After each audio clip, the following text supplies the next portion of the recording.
Hello, welcome. We're doing our series on the acronym HOPE, which is the kind of the overall big picture banner of our website. It's a 30,000 feet view. It is. Yeah. View. Yeah. Rather than the sort of minutiae, which we will talk about in other videos, but in this one we're looking at this sort of strategy. Sure. And I just want to read this because I think it probably says it as best it can be said, really. For survey the options. For any problem, there are a number of possible options that can be applied, but the option chosen generally depends on a number of factors. It would obviously depend on the nature of the problem, the severity of the problem, the urgency for a resolution, what you are capable of doing, and even what is actually acceptable to you. We believe in the need to be realistic rather than prescriptive. We don't believe there are any set solutions that can be trotted out at any time a particular problem arises, because it's dangerous and it's a superficial approach, and that's at odds with bottled up. So we just felt we really wanted to say that because it can get a bit prescriptive, can't it, out there? Yeah, I mean, I've been involved with many alcohol and drug facilities.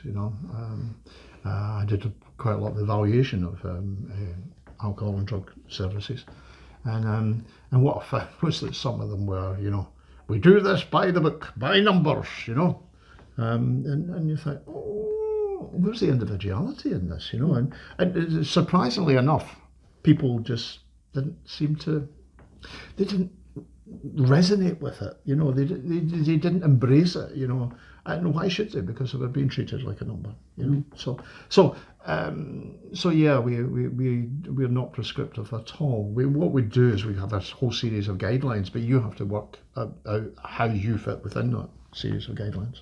Sure. Now, what you'll find, and this goes out all over the globe, so you'll get kind of the people that will just say, just leave.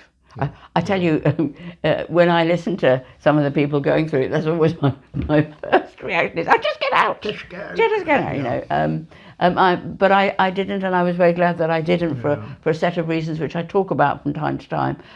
Or you get everything then up to, you got to stay no matter what. Now that is extremely abusive. We totally say, because there are one or two, maybe sometimes in kind of faith circles, there is this kind of this kind of feeling that no matter what, it's your duty to stay. That is absolutely not true. And we say a lot, if you're under harm, if your children are being harmed physically, sexually, no way should you stay. I don't know what the different reasons are and ways in which you can be free, but plot your escape if that is the case. That's the one time we are a bit prescriptive. A bit prescriptive. Yeah, well, I think it's protective, really. It's a protective prescription there, and always be. Don't make any apologies about that one. In fact, I kind of put it quite strongly. If you're in danger, go. Yeah, and though we're here to help you stay, you must know we're here to help you go quickly if you need to. So never read into what we say the implication that you should stay in an abusive situation. No, absolutely not. Now, we do understand there is a fudgy line, certainly with coercive control. When people are drinking, there can be coercive control. We will help you stand back from that. Because we do believe you can detach from all of that, and we will be talking about detachment.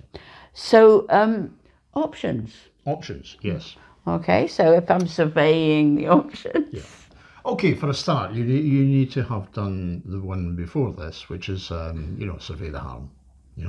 If you're looking at what the harm is, then it's almost like if you go to an A&E or, emergency room, whichever culture you're coming from, then the first thing they do is they triage you. Good. They triage you.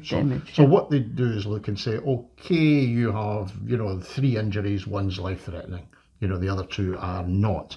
Therefore, we'll deal with this first, And it's a bit like that, and that's why within the share, we get you to score things so that you look at what's important and what's really not that important, and then deal with the important ones. Yeah. You know, so that starts to give you options. You know, options might be about setting boundaries. You know, for example, you know, if he or she sits and drinks in front of the TV with the family, you know, and sort of has a running conversation with the family, Yeah. you know, with the TV, which is incredibly boring, then you might say, well, you know, either you move to another room or we move to another room when you're drinking. You know, drinkers really like company, you know. Yeah. But drinkers are incredibly boring, I'm Yes, afraid, yeah, you know. yeah. So that might be an option. Another option might be that you turn the sort of drinking day, which is pretty horrible, into fun day. Yeah, I You used know, to do you this with used my to do kids. this, I didn't did. you? Yeah. They became very good at getting things out of me because Yeah. they knew that So I what would did you do to make it a fun day? well, I just used to take them out. Used to take them out for a meal. Yeah. Just all sorts of different things, out to the park, Yeah. swimming. Yeah. You know, anything that kind of made it fun, and they kind of began to join in that. And realise the potential of it. So we all worked together as a family. In fact, in the end, I mean, he would drink, and it would almost seamlessly, like a river, would just flow around and flow on off. Now that took time to do. Yeah. So you know, I don't want you to feel that I said that kind of whimsically. But a lot depends on what the issues are. Can I also say, I was just thinking sorry. too that, no, it's all right. That in terms of when you do ambition, you might realise that the course that you always wanted to do, or the Open University we have in England, maybe one of your options will be that you know, find a babysitter or take your kids to your mum and do that course. And that's an option that you can pick up on. So some of those options might be to withdraw from. Some of the options might be proactively do. Yeah. And this is when it comes back to, it depends on, you know, what the issues are. You know, for some people it's people who drink at home, or other ones they don't come home, you know. They do all the drinking in the pub. I could disappear for days, you know. That was part of the issue with me, you know. Other times it was I would drink at home, you know, and that was an issue as well, you know. So that you have to look at how it affects your life and then start to think around, you know, the options that you have for your life. And maybe with economy, if you've got a double bank account that your partner's inclined to drain, you can actually arrange that some of it goes in. They used to do this in the mining, kind of in Wales, evidently. The colliers would come up with their wages on a Friday night, and the wives would be literally there to take the wages, because they knew that they'd end up drinking it all down the pub and not coming home. Funnily enough, the town I grew up in was a dry town. There was no pubs at all. Right. And the reason for that was because the subcontractors for the mines tended to be the publicans. Oh, right, okay. So they paid them out in the pub. Oh, gosh. And, you know, the Kirk and the women's movement got together and they closed down every pub, you know, and that's how they actually got their money back. So yes, there are options there, you know. Again, as I say, you have to look at what the issues are in your life. But it is beginning to give you some options in your life. Now, what you might say is, well, that's not helping the drinking at all. That's not doing anything. Yes, it is. You know, because it's changing the atmosphere. Yeah. First of all, it's helping you. It's helping you know, the atmosphere in your home. It's helping, you know, you feel as if you've got a bit more control, but it's also sending a message, maybe not a direct message, but it's sending a message that alcohol is less acceptable than it was, you know, and you're making inroads into it. Yeah. Because sometimes the frontal assault just doesn't work. Sometimes you've actually got to come round the side. And also it sends a message, my life is not dependent on you. Yeah. I think without realising it, I think drinkers, my husband, the more responsibility he got, the more he was inclined to drink. Yeah. And I think he was terrified of being a father and having children and, you know. So the more we kind of project the whole of our life onto them and wanting them to change, then I think inside the pressure and them wanting to run away becomes bigger and bigger and bigger. And if you begin to take your life back and seem in control, in a weird way, you take that pressure off your drinker. Yeah. Now, maybe they shouldn't operate that way. Maybe you just think, oh, you know, which I did a lot. Yeah. But that tends to be the drinker becomes less and less confident, more and more guilty, more and more ashamed. Yeah. So if you have a bit of power and a bit of happiness, that will change Yeah. the subconscious triggers Yeah. to jump into a bottle. Yes. No. Yeah. No. So I think we're going to the next one now. But find out what your options are. Survey them. Yeah. Take a bit of time.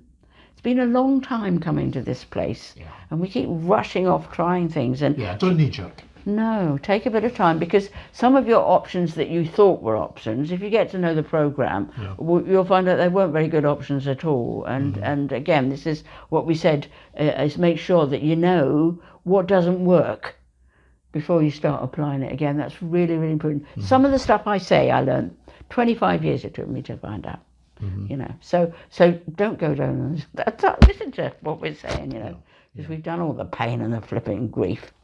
Okay then. So thank you for listening. Come to the next one. The next one is Promote Change. That's a nice name, isn't it? Okay. So come back with us in a minute, or next week, or whenever, and come and promote change. Promote change. Yes. Okay. Thank you for listening. Okay. Bye-bye. Bye.